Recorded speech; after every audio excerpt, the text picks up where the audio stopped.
এইভাবে বানিয়ে নিতে হবে।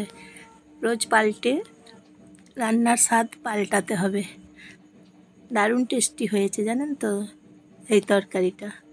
পটল, তারপরে নিরামিষ রেসিপি পটল দিয়ে রান্না করলাম। পটলগুলো ধুয়ে পরিষ্কার করে বুনিয়ে নিলাম।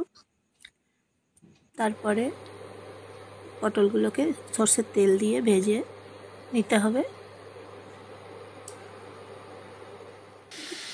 আদা, কাঁচা লঙ্কা বেটে দিতে হবে। নেড়ে চেড়ে পটলগুলোকে ফ্রাই করে নিতে হবে।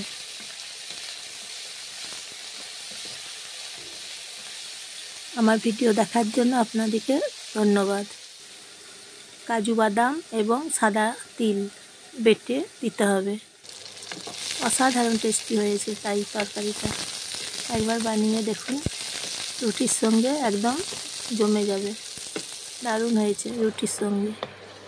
তারপরে সামান্য পরিমাণে জল দিতে হবে, নেড়ে চেড়ে নিতে হবে। মশলা এবং ভাজা পটল, নুন দিতে হবে, একটা তেজপাতা দিয়েছি, হলুদ গুঁড়ো দিতে হবে।